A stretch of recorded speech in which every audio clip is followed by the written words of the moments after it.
شبہ یا اعتراض کہ پھر اگر اس کا کوئی حکم نہیں ہے تو پھر رسول نے جناب فاطمہ الزہرا سلام اللہ علیہا کو وہ جہیز کیوں دیا؟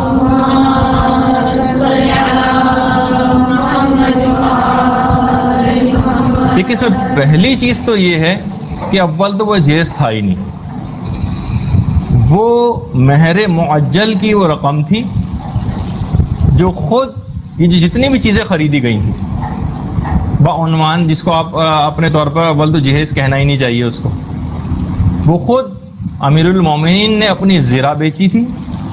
زرہ 480 درہم کی وہ زرہ بکی تھی.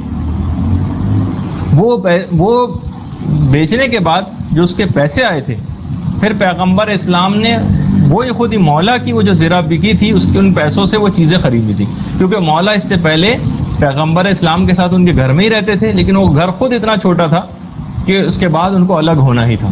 تو ایک الگ گھر کی جو ضروریات تھیں وہ مہیا کی گئی تھیں. جو ایک آدمی اگر کوئی الگ گھر لے کر رہتا ہے تو ظاہر سے کچھ چیزوں کی ضرورت پیش آتی، تو وہ فقط وہ ضروریات کی چیزیں تھیں. دیکھیے ضرورت کس سے نکلا ہے؟ ضرر سے، جس کے نہ ہونے سے نقصان.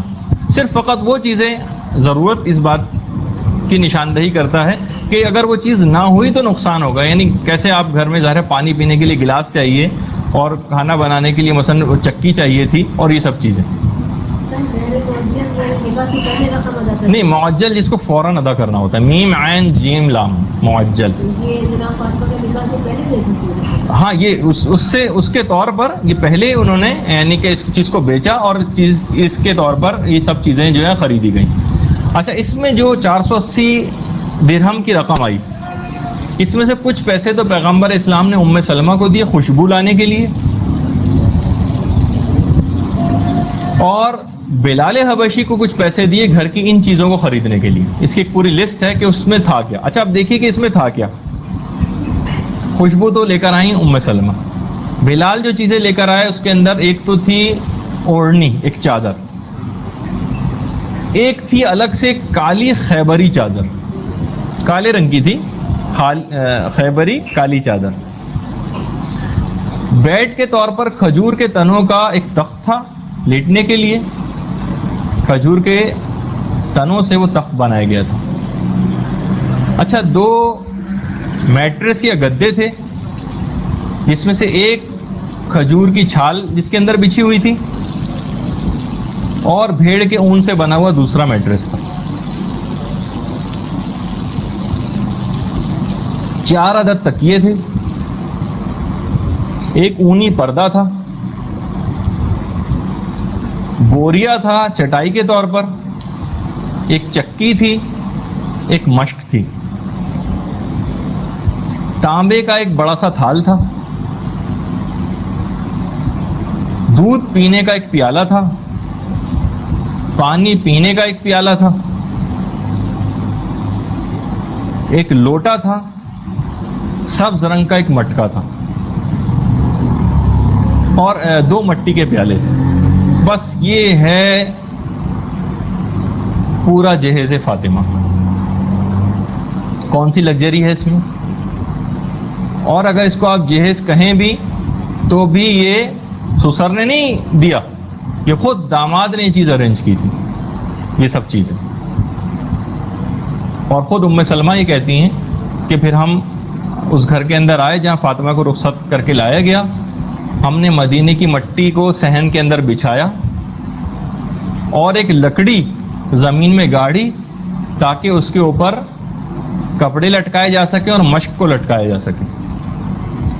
اور پیغمبر کے سامنے جب یہ جہیز آیا تو پیغمبر نے اس کو دیکھا.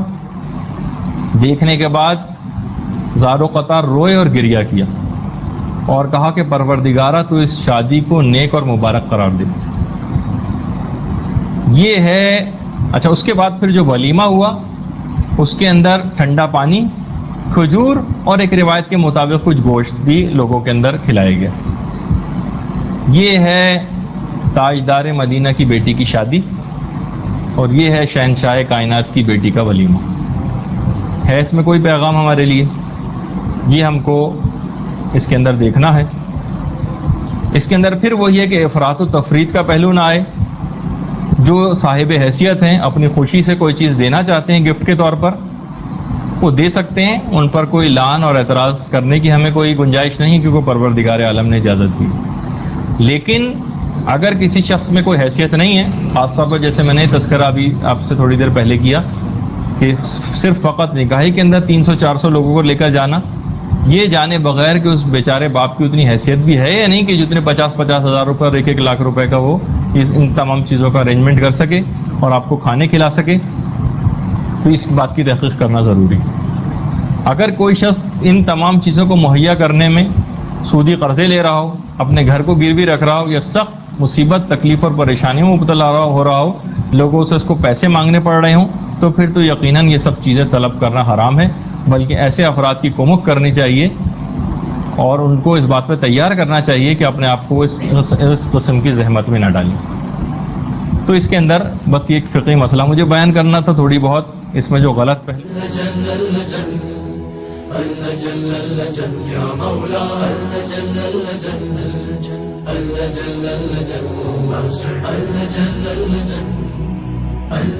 يا صاحب السماء